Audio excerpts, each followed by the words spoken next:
네, 국내에서 코로나19 백신 접종이 시작된 지 일주일이 됐습니다. 백신 접종이 우리의 잃어버린 일상을 찾는 데 얼마나 도움을 줄지 기대감이 큰데요.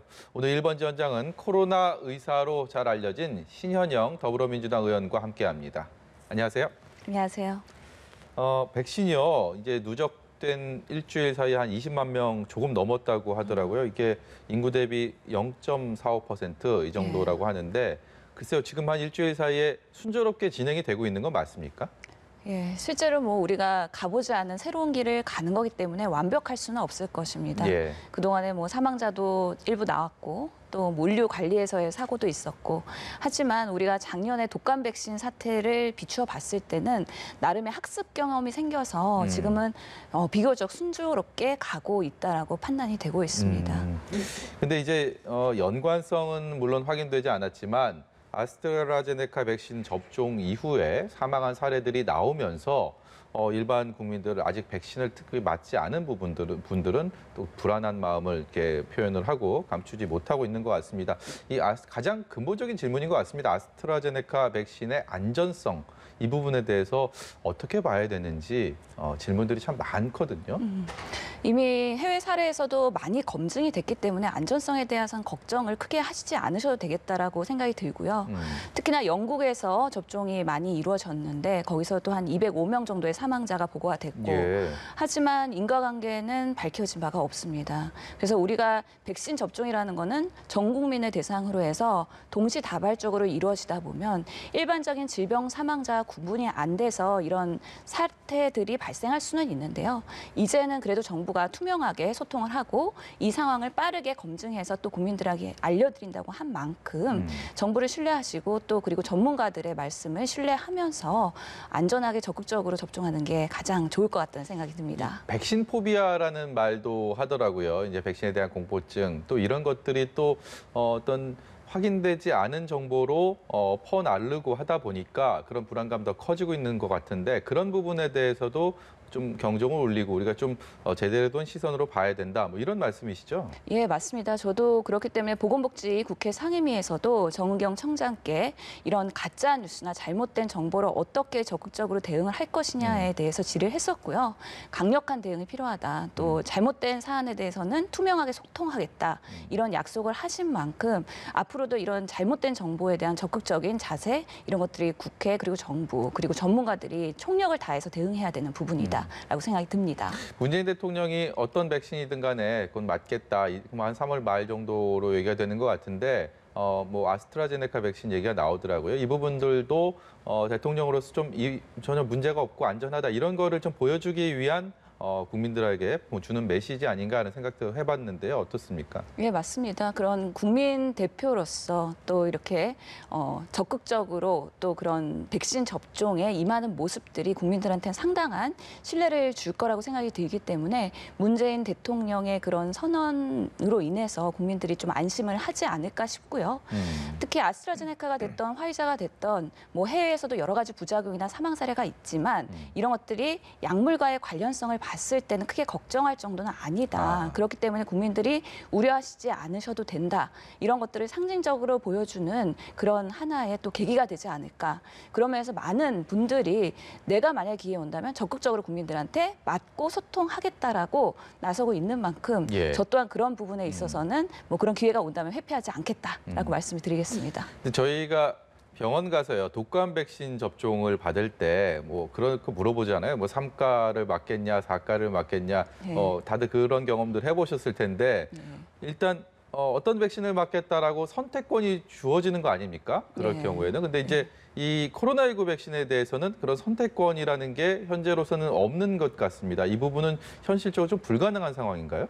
예, 실제로 독감 백신을 맞을 때도요. 당신이 SK 것을 맞겠느냐 아니면 다른 해외 제조사 거를 맞겠느냐를 환자분들이 선택하지는 않습니다. 3가, 4가는 그거의 성능 그리고 가격 차이가 있기 때문에 예. 환자의 선택권이 당연히 주어져야 되는 부분이기 때문에 독감 백신조차도 그런 것들보다는 실제로 우리가 성분이나 그 내용 아니면은 그런 여러 가지 의학적인 것을 판단해서 의사가 그 처방을 하게 되어 있는 것이죠. 예. 그런 상황에서는 우리나라의 그런 대규모 집단 면역을 형성하기 위해서 여러 가지 초이스가 있을 수는 있겠지만 그 상황에 가장 맞는 전문가의 판단이 있다면 그 프로토콜에 맞게 환자들이 조금 더 정부를 신뢰하고 또 전문가들을 신뢰해서 그런 가이드라인에 맞게 나는 어떤 것을 맞아도 크게 걱정이 없다 정도의 또 우려를 불식하는 것도 우리의 역할이지 않을까.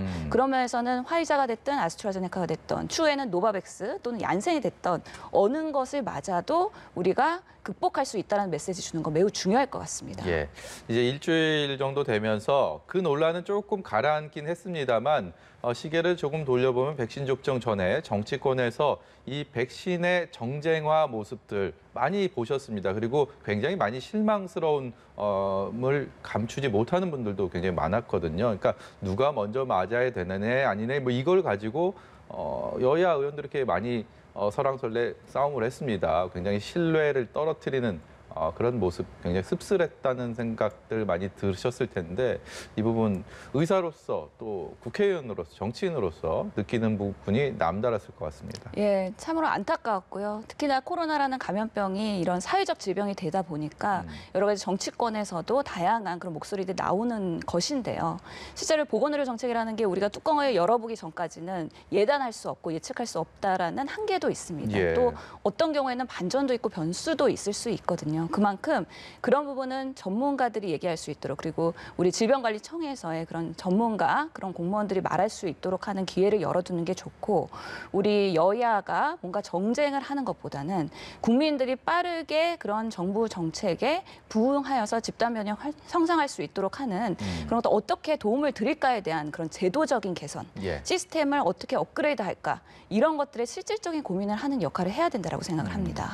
또 한 가지 근본적인 궁금증이요. 이 백신을 통해서 언제쯤 우리가 정상을 되찾게 될까? 많은 전문가들이 그 부분에 대해서 조심스럽게 예상은 내놓고 있는데 그 상황에 대해서 한번 다시 여쭤보고 싶고요. 또 한 가지는 그런 정상화 시점을 좀 앞당기기 위해서 의료인들, 전문가들이 해야 되는 영역이 있고 또 정치인들이 또 해줘야 되는 영역이 분명히 있을 텐데 그런 부분은 또 뭐가 있을지에 대한 것도 좀 여쭤보겠습니다. 예, 실례로 올해 그래도 우리 국민들께서 3분기에 다량 접종이 진행이 될 것으로 예측됩니다. 그만큼 저도 질의를 했는데 우리가 예상하는 그런 집단 면역이나 생활의 변화가 도출될 수 있는 그런 시기는 아무래도 하반기가 될 거라고 생각이 올해 들고요. 하반기요? 예, 네. 좀 더 적극적으로 우리 삶이 편안해지는 거는 내년 2022년도가 되지 않을까 싶습니다.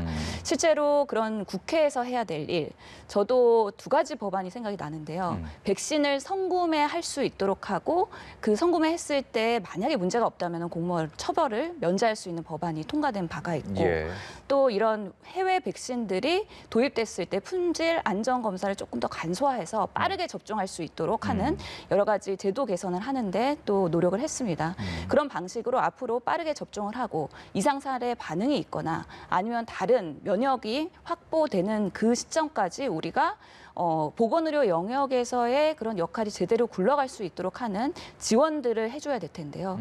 특히 우리 국내에 그런 여러 가지 치료제나 백신을 할 수 있는 발판을 마련하기 위한 예산 확보나 제도적인 지원, 그리고 해외 백신을 적극적으로 빠르게 도입할 수 있도록 하는 여러 가지 정치 외교의 부분, 이런 것들도 국회가 발벗고 나선다면 아마 더 잘 할 수 있는 대응 능력이 되는 감염병 국가가 되지 않을까라는 네. 생각도 합니다. 예, 백신 외에 또 한 가지 이 정부의 방역 조치 그리고 사회적 거리두기에 대해서도 거기에 당사자들은 목소리를 좀 내고 있고요. 이 또한 정치권에서도 여권 야권의 목소리들이 좀 많이 갈리고 있습니다. 정부의 방역 조치 그리고 사회적 거리두기 이런 것들에 대한 것들이 정쟁화되는 부분에 대해서는 또 어떻게 봐야 되겠습니까? 예, 아무래도 이 거리두기에 따라서 우리 민생이 연결되기 때문에 많은 정치권에서도 목소리를 내고 있는데요. 우리가 해야 될 일은 실제로 그런 민생에서 어떤 불합리한 요소 때문에 이런 것들이 발목을 잡고 있느냐. 이런 것들에 대해서 찾아가서 현장의 소리를 경청하고 이런 것들이 제도적으로 변경되고 생활 속 거리두기가 현실화될 수 있도록 하는 부분.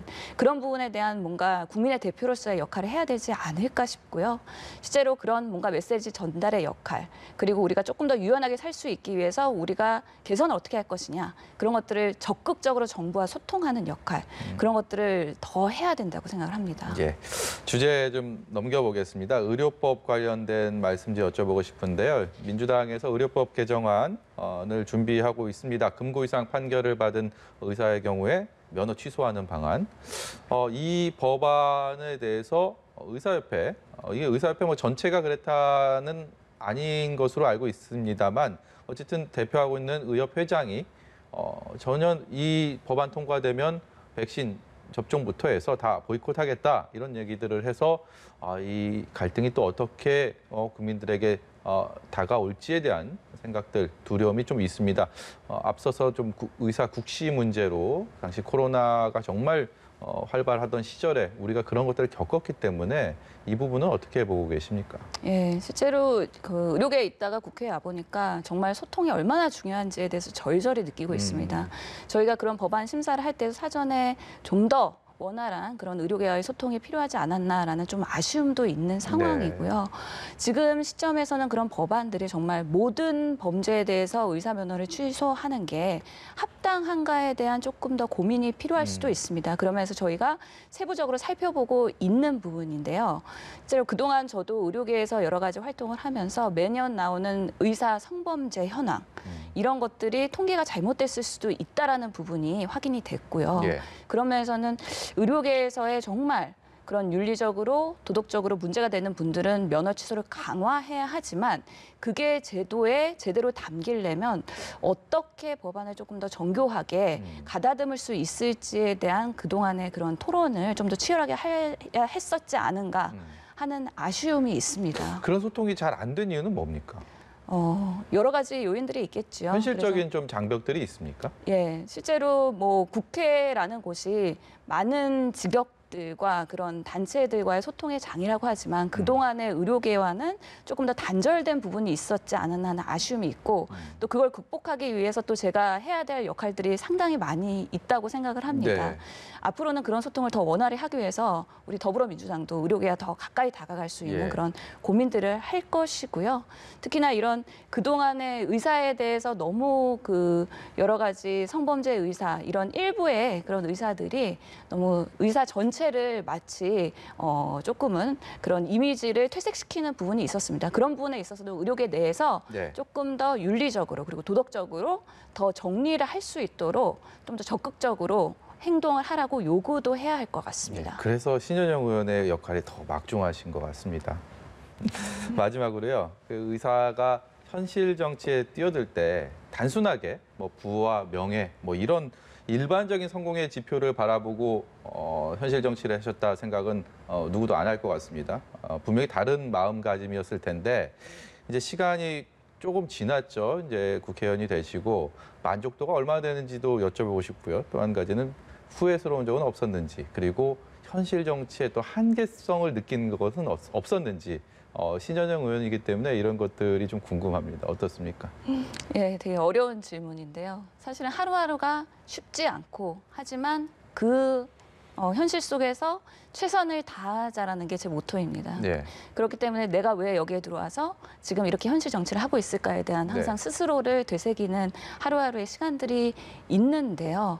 정말 제가 진료실에서 환자를 볼 때 그 마음, 지금 국회에 들어와서 국민들을 바라볼 때 그 마음, 그게 변하지 않도록 정말 초심을 가지고선 청년 의원으로서의 역할을 네. 어떻게 해야 되는가. 여러 가지 한계들이 많습니다. 그리고 뭐 아직은 미약하기도 합니다. 그렇지만 분명히 할 수 있는 부분이 있다는 가능성을 봤고요. 그러면서의 그런 여러 가지 국민과 국회가 정부와 다 같이 소통할 수 있는 역할을 하는 데 있어서 그래도 조금의 도움이 되고 있지 않느냐. 예. 그리고 여러 가지 제도 개선해서 국민들이 조금은 나아지고 있지 않느냐 하는 희망을 보면서 달려가고 있습니다. 후회하신 적은 없다는 말씀으로 들립니다. 예, 제 장점이 또 후회하더라도 또 후회하지 않는 삶을 살자. 이런 예. 거기 때문에 그런 것에 별로 연연하지 않고 네. 또 밝은 미래를 보면서 달려가고 있습니다. 네, 앞으로도 후회 없이 앞만 보고 뚜벅뚜벅 걸어봐 주셨으면 좋겠습니다. 오늘 말씀 여기까지 듣도록 하겠습니다. 지금까지 더불어민주당 신현영 의원이었습니다. 고맙습니다. 감사합니다.